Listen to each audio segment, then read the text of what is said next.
Welcome to Yell, Fight, Sooie, college football from three friendly-ish rivals. Welcome to the Christmas edition of Yell Fight Sooie. I am freezing. Well, I'll give my name last. Are you freezing? I'm freezing. I'm cold. We're It's all cold. in some various state of shiver. Guys, it is -4 outside right now with a wind chill of -29. Just checked before we started recording this, and that's not how cold it was overnight. It was colder. It's a brand new type of cold. Well, before we jump in introduction, I have a question because, Andy and I have to do all this stuff to like wrap pipes and things like that. Because you live in a place that's more used to that weather, is it a serious a problem, or are you sort of already built for it?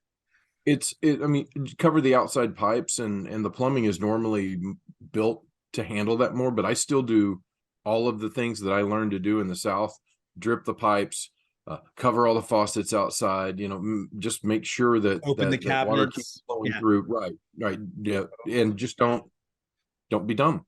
We're not even allowed. We're being told not to drip the pipes because we don't want to find out how bad our infrastructure is managed, and so they decided if we do nothing, they can't be blamed.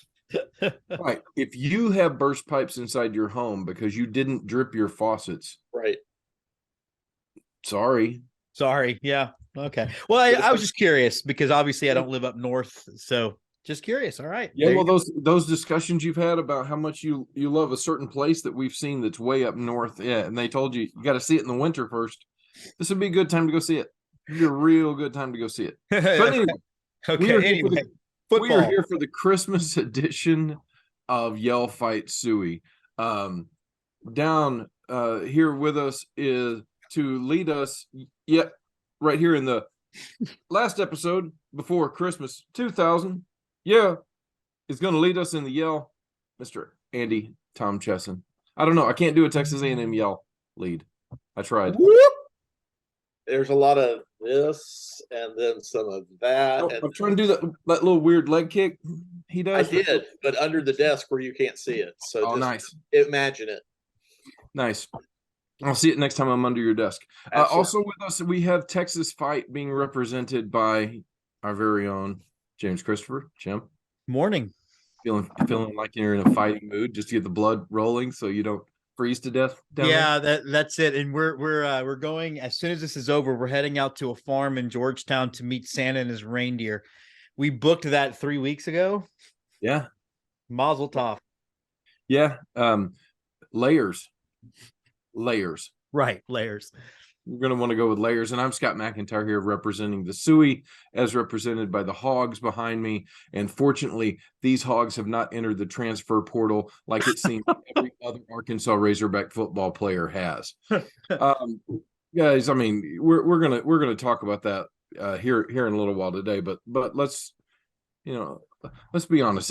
It's that time of year where if your team's playing a national championship, if it's coming up for you, you're really excited because, oh boy, here comes this chance at us to be really something. But if you're not playing in one of those games, like our teams kind of are not playing for the national championships, it still feels pretty good when you do win a natty, does it not, Jim? Yeah, so before I do want to talk about, because it's funny because that was like remember a couple of weeks ago we did one of my questions was, what team do you wish the rest of the country knew about? And mine was the volleyball team. And before I get into how cool this is, I do want to do a shout out to some folks. So I want to do a shout out to the Garcia family, who it's Frank, it's Jeremy, it's Taylor, and it's Stephanie. And Stephanie used to be and working as an associate athletic director, I think was a title in the women's AD department, and always hooked Jessica and I up with all the tickets we wanted and many tailgates with her and the family. And for some reason, shots of Goldschlager before the game. But the really shout out though is for Jeremy. Now, Jeremy was a student of mine when he was in the 4th grade. And while he was in the 4th grade, he was essentially like the team mascot for the women's volleyball team, which made a lot of his friends jealous because here's a picture of Jeremy with all these women's Amazons and spandex. Yeah. But that is the draw for me for women's volleyball. Right. Well, Jeremy would go on to play junior volleyball at the men's level and is now an assistant coach of women's volleyball at Duke. So just a big congratulations to him. He's been, I think he was an intern at UT, and then he was in Penn State, and now he's in Duke, and got to go to the national championship game. Look, guys, one, I think, and kudos to that team as well. We should say, Jim, you never know who someone's going to turn into, and what a great case of be nice to everybody, because you never know where they're going to wind up. And here's this guy, assistant coach at Duke. Wow, what a great showing for the University of Texas volleyball team at that time. Absolutely. And, he's working his way up, and hopefully he gets a head job here. I think he would love that. But no, look, one, I think volleyball is really kind of the best kept secret in sports, because it is fast. It seems prime to be made for TV if it would just be given an opportunity to be shown more. Look, it's a good team. It's been a good team for a long time, and it's nice to see them get over the hump. And we're fired up down here. I've ordered my championship t-shirt. And I think the other thing too is it shows that just because Texas football is ebbing and flowing, Texas as a brand and as an athletic department is still one of the tops in the country. They won that athletic directors cup thing last year, I think it was. So just hook 'em horns, and congratulations to the ladies. I think that's freaking awesome. Andy, any input from a non-Longhorn fan there? Nothing that won't be taken as sour grapes. Look, I'm happy that, I'm happy when any of the non-revenue sports win. And if you can find joy in that, that's great. If A&M had won, and, I guess back in, 12 years ago now, we won the women's basketball national championship. We've won a golf national championship. We won a few track national championships. We do not have the swimming prowess that, University of Texas is a swimming school. But as students or as fans or alumni, you should be proud of all those programs, because they're all competing to represent your interests. Having said that, the Directors Cup thing is a complete sham, but I do appreciate that Stanford stopped participating to allow any other school to win. Right. Because 3 years ago they said, well, we're going to cut all of these sports and just focused on academics. Didn't they win like 18 years in a row or something? Yeah, because they had more than anybody else. The whole thing is just really convoluted. Yeah. It used to be a big deal to come in top 5 because Stanford was win. Now that they're not there, good job getting, taking up the wake, I guess. But no, it's a great accomplishment. It's a great accomplishment for those kids. It's a great accomplishment for the University of Texas coaching staff, because it's not easy to win anything, especially when you have, I think there's 300 teams that compete technically in Division I volleyball. That's a large field. To come out on top of that, that's a huge deal.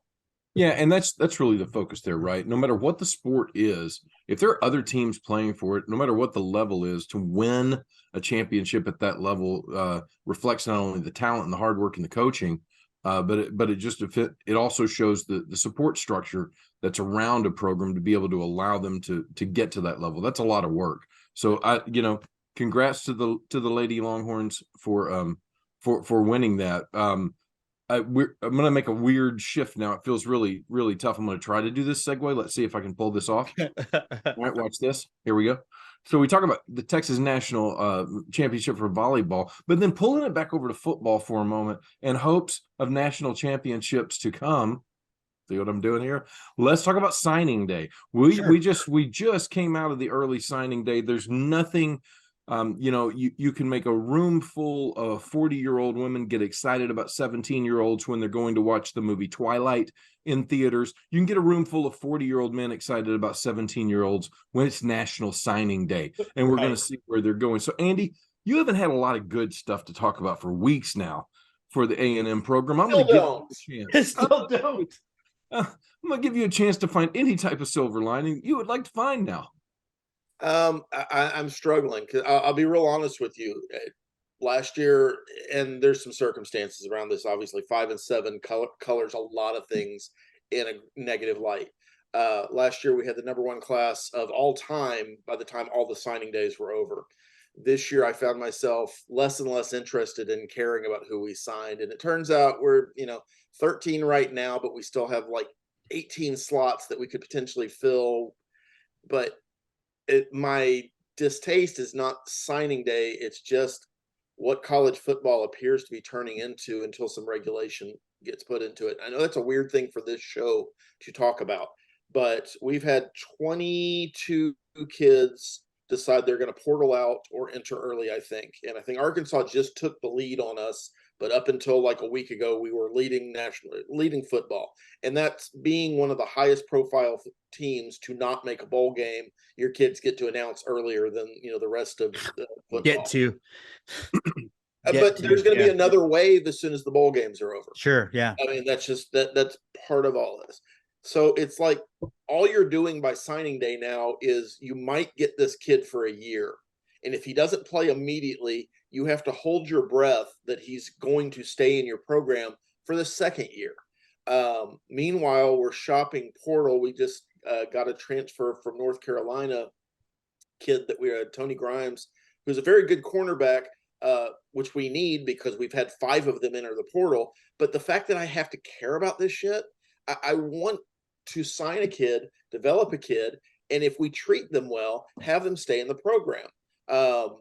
There's a whole lot of circumstances, kids getting suspended, kids getting kicked out of school that we're not going to talk about because it's not none of our business, any of my business. But it's just put a pallor on this whole thing. And I think until there is regulation on NIL, and my own personal opinion, until we go back to the days of there being some sort of handcuffs on the student to stay at least 2 years at a school, unless there's a coaching change, in which case it should be open season, in my opinion.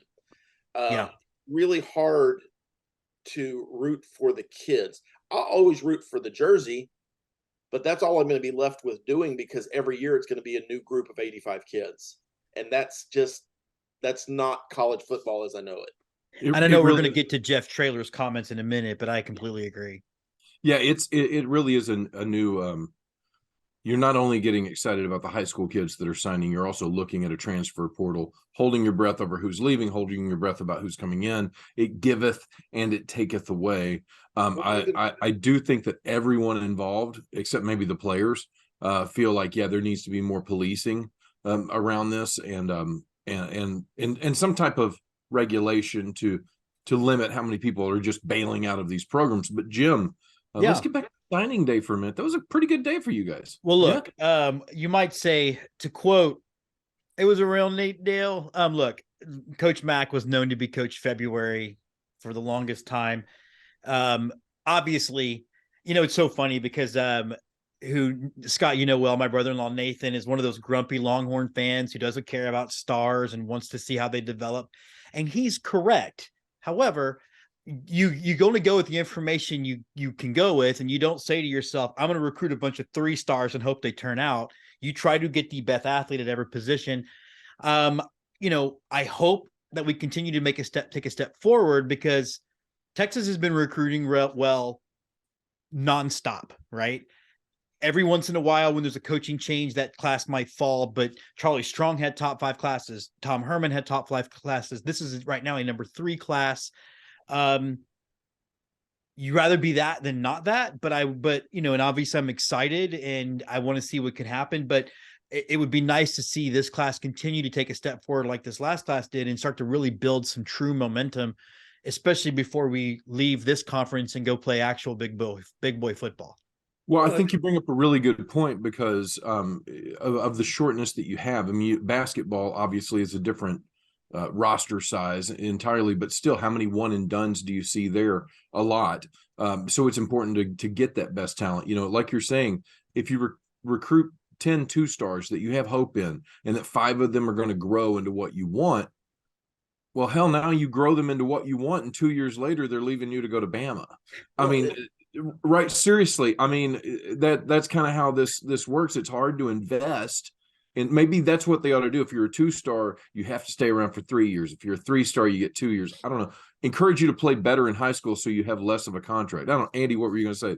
Well, I mean, it's even in a school that is on the upswing, and a program that's on the upswing in Texas, you still have to deal with the nonsense of a player like Xavier Worthy, the day after the regular season's over, pulling all the Texas stuff off of his social media. It's so stupid and passive aggressive, and I hate it. But it's also to renegotiate his NIL deal. Yeah. I mean, I don't think he has any intention of leaving the school, but he wants whoever is responsible for his NIL deals to come back to him and say, hey, what do we need to do to sweeten the pot for you to stay for one more season? And it's mercenary. And I do think the kids should get whatever they can get, but there's just got to be some regulations because, to your point, Scott, with Alabama works on a completely different system in NIL than the state of Texas does, than the state of Florida does, than the state of California does. And you're going to start seeing inequities. We've talked about the inequity of a large market school. You're going to start seeing inequities, and you're already seeing them of states like Florida that can offer high school students NIL deals. Right. And where in Texas, we can't touch it. We can't talk about it until they've actually signed their letter of intent. And so you are basically forcing the schools, if they want to compete, to do illegal things. And the worst part of all that is there's no enforcement right now. So you've got some schools who I believe are trying to do the right things, and some schools where it's the Wild West. And I'm gonna say what I need to say because there's no penalty for it. Yeah. And I know I definitely want to jump into this with because Jeff Traylor's, I think, comment is right on. But Scott, just real quick, your recruiting class, top 25, right? I mean, how are you feeling? Anything at this, we need bodies at this point. Seriously. I mean, there's 49 players leaving the Arkansas Razorback program. Oh my God, that many? From the transfer portal to graduation to injuries to just wanting to be somewhere else. 49 players are gone. Just so everybody knows, they have 85 scholarships. 49 players are gone. We get to play Kansas next Wednesday in the Liberty Bowl.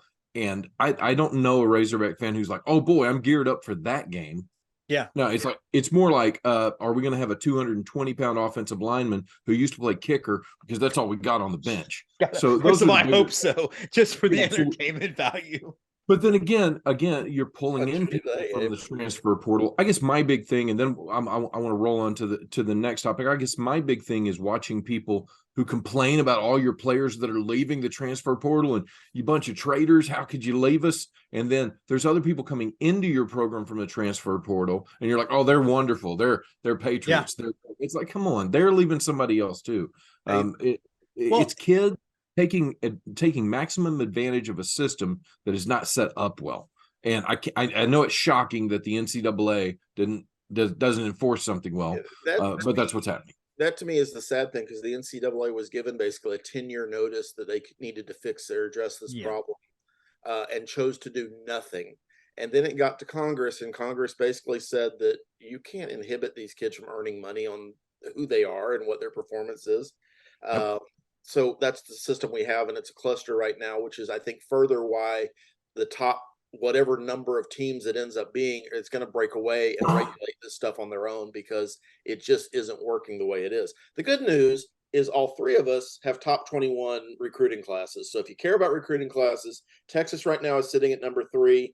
And I think you've got a couple more spots you could fill, so you could add some more points. A&M's at 13, and Arkansas, as of this morning, is at 21. And the worst part about being number 21 is it means you're 13th in the SEC. But let's that's the other. But Jim, you laugh about that, but we came in with Fisher, and he came in and had a top 5 class, top 7 class at the very beginning, and that was still the 4th best class in the SEC. And the I mean, SEC, like, isn't it Bama, West, Georgia, Texas right now, right? Like it's. Yeah, but I mean, usually you're always going to be in it. Just if they left it in the divisions, the West is Alabama, LSU, always having top 5 classes. Georgia's in there, always top 5 classes. It's really disheartening when you go, oh, we got a top 5 class, and the 4 classes ahead of us, we are on our schedule next year. Yeah. Yeah. I know you're going to get into the quote, but I want to paint the picture of who Jeff Traylor is, right? So Jeff Traylor. I definitely want to do that. I definitely. We have to start out. So let's go over to this, and then Jim, I do want you to have the first person chance to talk about it. So Jeff Traylor made a tweet recently. For those of you who don't know who Jeff Traylor is, you kind of should, because what he's done the last 3 years at Texas San Antonio, taking a moribund program into conference championships, double-digit wins. And leading on is something else. Jeff Traylor, prior to being the Texas San Antonio coach, was a running backs coach at Arkansas under Chad Morris, whose name shall not be said any further in the show. I would rather say Spencer Rattler 15 times. I got the Spencer Rattler reference in you as well. Then have to talk about Chad Morris, but Jeff Traylor is a really well-respected position coach who got his first chance to be head coach at Texas San Antonio, and he's building something really big down there. Well, you're missing the fact that he was one of the key recruiters for Texas during their run. He was a long time, highly respected Texas high school football coach. Correct.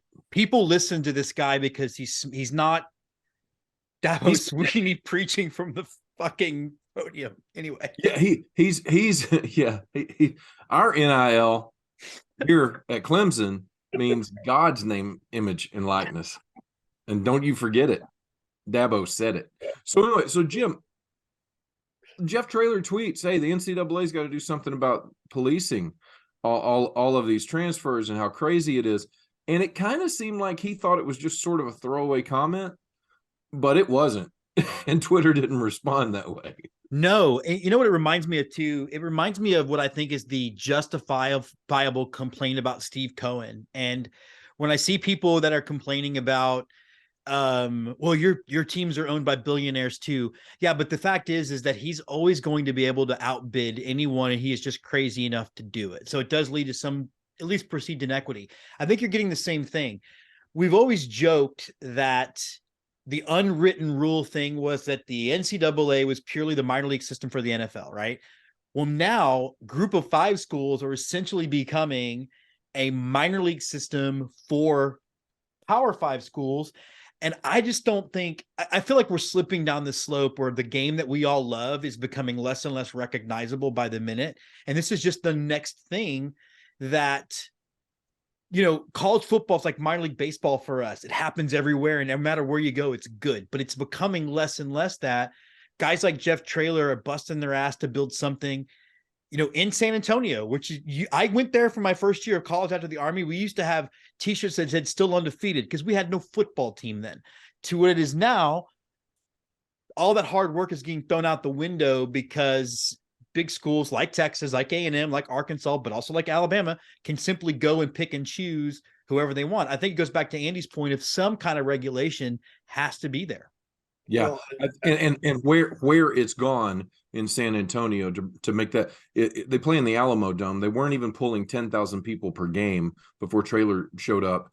Last year they had the Alamo Dome rocking. This year they came close to selling it out. Seats over 70,000 people. Yeah. There's a lot of work that's been done there. But Andy, I want you to have a chance to chip in. I want you to have a chance to chip in here too, Andy. Go ahead. Tell us what you think. The unofficial name for the Alamo Dome is Red McComb's Folly, but that's a whole different story. It was supposed to be the Vikings home stadium. Then it was supposed to be the Saints home stadium. Yeah, there's a lot there. I think Traylor's complaint is completely valid, and I think even more than that, it's not just, hey, we're going to pull your guys from the transfer portal. His complaint also included the idea that they're talking to his players in season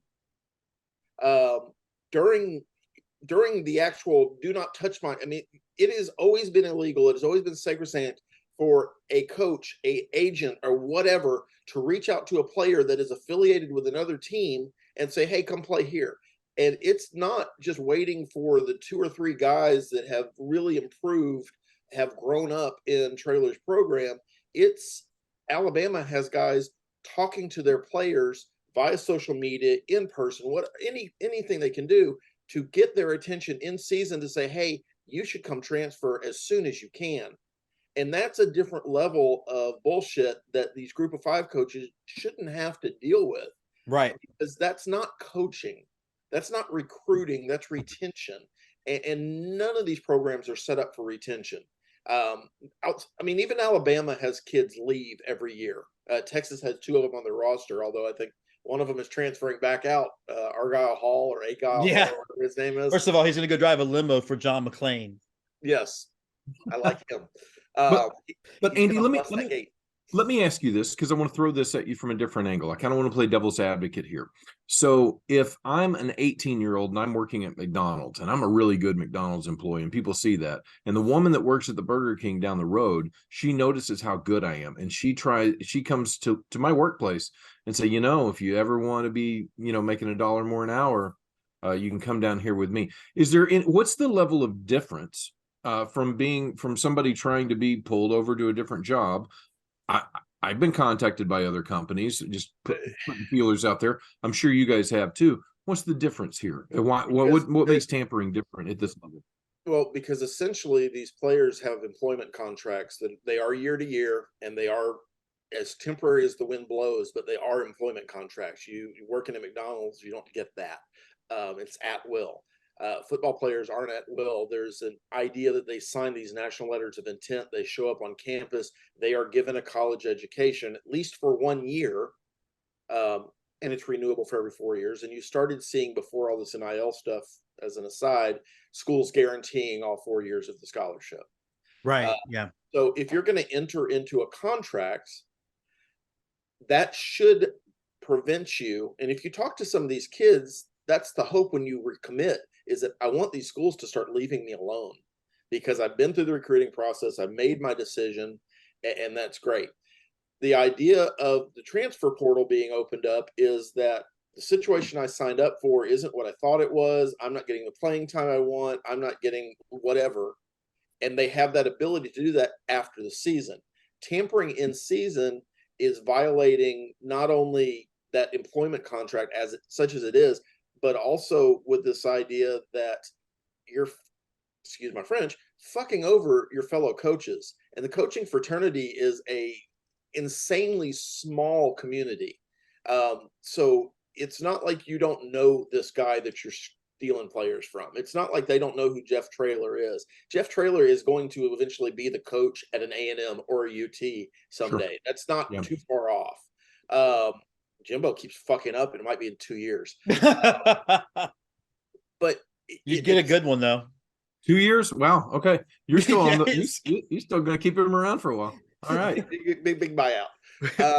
But it's just, that to me is the difference. Is there is, I still believe in the validity of contracts. Players have contracts. The schools have to honor. I mean, coaches have contracts. You can't do it to a coach. And it gets there's buyouts there. So that's actually taking me to the last thing I want to talk about this, but I do want to throw this over to Jim. I'm not trying to cut Andy off. No, look at the time also. But Jim, let me throw this at you. So we're talking about employment contracts with the kids, but then if you enforce that and say, hey, you broke the rules by talking to another team, you're punishing a kid unnecessarily. I don't know if I'm crazy about that. I don't expect a 19-year-old to know all the rules and regulations. I do expect that 62-year-old coach to know, though. What can be done to force coaches to abide by the rules of those deals that kids sign with another school? The way to fix illegal prostitution is not to arrest the prostitutes, it's to arrest the customers, the Johns. And I think it's a similar situation here. You're exactly right. A 19-year-old kid might not even know he's being recruited until it's too late, right? It could start as innocuous as a DM on Twitter. Hey, good game yesterday. You look really good in maroon and white, or something like that. Check your cash out. Exactly right. The football coach absolutely knows, absolutely needs to be dealt with. And the one thing that I'm sort of excited about as college football becomes less and less recognizable is this thing that we all think is going to happen, where we're going to see the 32 or whatever the number is, right, become its own thing. And part of me hopes that 32 teams realizes that they're really all in this together. And the best way to do is to have a product where you're not undercutting each other at each turn, like an NFL approach, as opposed to like an MLB approach. And so my hope is that we will put really, really strict guidelines on what a coach can and can't do, with real penalties. And I actually loved an idea you threw out there where if you're signed and your star is 2, you might have to play for a little bit longer than if you're a 5-star. Like it's generally speaking how in the NFL drafts work, right? If you're drafted later, your first contract's usually longer than if you're a first round pick. So I think there's something there, but I think it has to be on the coaches. They are the adults in the room. For as much as I hate calling college football players kids, because the same kid that age is getting his nuts blown off in Afghanistan, but that's a whole other thing. Yeah. We call them kids. So therefore we have to realize that the adults have to be responsible for both them and the actions they have towards these players. So I completely agree. I think it's got to be on the coaches, and there has to be punishment for it, for the benefit of the product overall. I think you nailed it, and I don't think there's much to add to that. We're in a transition period of NCAA football. You know, I remember when the NCAA there used to only be one college football game on per week, and you got what you got. If it was Yale, Penn State, good on you. That's what you get to watch this week. ABC had it, Keith Jackson called it, and that was it. That changed when the was it FBS or no, not FBS, but the BCS or whatever they called it came along, and that changed how television was shown. I think something that monumental is also going to happen here, but even that went through the court system. So I imagine we're in a period of a few years where they work that out. But talking about the good old days, Andy, there was somebody else who was talking about the good old days, and Ryan Day, and you know, hey man, coaches' seats get hot in certain places for no reason at all. Jim Harbaugh in Michigan had not beaten Ohio State in forever. They've beaten the last two. The seat warmer's getting turned up for Mr. Ryan Day, and he's talking about good old days. What do you think? I mean, the seat warmer should get turned up, and I think it's fine. You could be Jim Harbaugh and win 10 games a couple seasons, but not beat your rival. That's a good reason. Texas, as long as they don't want to admit it, they're okay with losing to OU every year, and they'll keep a coach for a few years who loses to OU, but lose to A&M, that might be a different story, and it might be vice versa depending on which group of alumni is in charge. So the hot seat could be turned on for any reason. Ryan Day is a big baby right now because he was talking after signing day about kind of what we were talking about, this idea that you know, once a player committed back in the day, back in the old days, and I guess he's talking like Newt Rockne, which even then isn't accurate. That once a guy committed to you, other coaches just backed off and said, "Hey, hold on." NCAA, if you know your history of the NCAA in college football, that's rife with colleges stealing other players before they signed with those players. Yeah, there's a story about just ask Eric Dickerson in the Trans Am. Ryan it goes Paraloo. back farther than that. We had a running back that won a Heisman Trophy for us in 1957 that we hid in a motel room the entire week before signing day, so LSU wouldn't steal That's him. got to be a movie. I didn't know that's got to be a movie. That's But there's great. stories like that, like crazy. There was a 30 for 30, and his name is absolutely escaping me, but he wound up going to Oklahoma. He lived out of Mississippi, but Texas and Alabama were there to recruit him too. Marcus Dupree. Yeah. Oklahoma coaches were doing the same thing. Like, let's hang out with Marcus all day today. But even further back than that, the NCAA exists as it does right now because college football used to be semi-pro. It used to look a lot like what we're whining about right now, that players were paid. They would play for different teams every season. They would go to the highest bidder. Some of them were 35 years old because that was a much better deal than the NFL at that point. And Wow. Might have criminal records, might stab people. This was back when college football was looked at as a game that might be too violent to be played. Sound familiar? Yeah, we're coming full circle. Ryan Day lives in this fantasy world where, and his big issue is that somebody stole a recruit from almighty The Ohio State. And it's amazingly ironic knowing that I have a friend here from the University of Texas whose coach used to be Tom Herman, who had players stolen after they committed to the University of Texas by Ryan Day's The Ohio State. So this isn't like this goes back decades or even 3 years. He's just a big baby who got his pants pulled down by Michigan, and now he's crying about everything.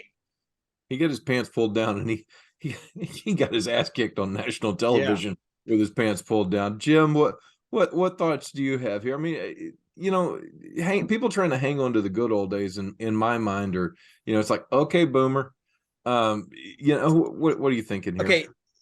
One of the things that most Longhorn fans, I think, would agree on is that we all liked as a person Charlie Strong. And I think that we all understood pretty quickly that he was not built to coach at a play at Texas because he wasn't interested in the politics. He wasn't interested in the BBs, as we talk about. I wish that all these other college coaches had an ounce of his backbone, because I can't imagine him complaining about this stuff on national TV, but also the concept that you have Nick Saban complaining about NIL when he's doing the very thing Andy's talking about of pre-recruiting players before they even are finished with the season. Everybody's a little dirty. Everybody's doing a little wrong. And all I search for in this life is a little bit of intellectual honesty that we could all have ourselves and realize this is the game you're playing. And I cannot imagine if you're going to cry about it like he's been doing, that's not going to help you get recruits. Or maybe it will. I don't know. Maybe I'm just a dinosaur in how this all works. But I agree with Andy so much. Like, I remember him stealing players from the Longhorns. In fact, Quinn Ewers being kind of one of them. But I mean, let's be honest. Ryan learned from Urban Meyer, and we all know Urban's a individual who Saint Urban never would fly or Saint Urban of slam Utah. down another woman's pants in the middle of his bar. He wouldn't do anything like that. Do what? Sorry. What was that, Andy? Sorry. Are you talking about Saint Urban of Utah? Saint Urban Urban. of Utah is almighty and above reproach. I mean, look at the way he kicked that NFL player before he got fired last year. Yeah. That was I think that was probably a good thing. I don't know. I'm just happy to know that Urban's no longer having heart problems like he does every 2 years after he takes on a new job and things get difficult. I'm glad to know that sitting in the Fox analyst booth, apparently that's how you can cure your heart problems. Get a job with Fox Sports. Scott, that usually works it out. You can only recruit so many murderers to your college football program before it catches up with you. I like how Fox Sports. It hurts your heart when you do it. I like how Fox Sports will cure your heart attack while Fox News is giving everyone a heart attack. It's a nice two different sides of the building going on there. Yeah, different floors. Yeah, if you go up to 8 and you're in trouble, stay down here on 4 and it's okay. You're okay. Coaches whose programs are not having problems don't make comments like that. Yeah, that's the bottom line takeaway I have. And also, Jim, you mentioned that we needed the voice of emotional reason, and unfortunately, I think the best person to be in that position passed away a week and a half ago unexpectedly from his stroke. Because I would love to hear Coach Leach's take on the and I to that end, I hate Bob Stoops as much as anyone, but his quote at his funeral where he just imagines there's a football game up there, Leach is covering, it's coaching, it's 4th and 2 from his 40 and he's going for it. I found that to be just brought a smile to my face. I loved it. It was sweet. Absolutely. Well, listen, I hope we brought a smile to everybody's face a little bit this week for this. Andy did. Christmas. Andy was the doom. Andy was the ghost of Christmas future of college football. And it didn't. That's all he's doing. He's just pointing at the tombstone. I'm literally still going to root for the maroon and the white, and I'm going to be happy to do it. I just may not know who the players are anymore, and I guess I'm going to have to be okay with that. Andy paints a picture like the final season of Brockmire painted a picture for baseball. So which is coming true, by the way. Yeah, Andy Tom Brockmire down here, folks, representing your Yell of the Yell. Any parting shots, Mr. Yell? Merry Christmas and Happy New Year to everybody, and God, please let Jimbo find an offensive coordinator before Texas blows the hell up. Yeah, we haven't even talked about the Bobby Petrino being the offensive coordinator for Barry Odom at Nevada, Las Vegas. That should be fun. Bobby's coming loose in Vegas. Yeah, that's an OC that got away. Let's talk the guy who carries our fight, Jim. Final thoughts? Well, look, I also hope for Andy's sake that Jimbo Fisher finds an offensive coordinator in his stocking, because Andy likes to be known as the full-time curmudgeon, but sometimes I don't like it when he's actually being a curmudgeon, so I'd like to see him happy for just a little bit. It's the Christmas season. I'm Scott McIntyre for the Sooie, just hoping the Arkansas Razorbacks can field a team next Wednesday that somewhat competes with Kansas. That should be really neat. A senior quarterback throwing to guys that were walk-on water boys at the beginning of the year in the Liberty Bowl. Hopefully it won't be this cold. Listen, this is Christmas edition of Yell Fight Sooie. Hashtag YFS us there on Twitter, and we are glad you listened and watched. We do this every week, so hang out with us. Bye, y'all. Y'all Fight Sooie is part of the Let's Get To network. Y'all Fight Sooie is produced by Twitchy Dolphin Media.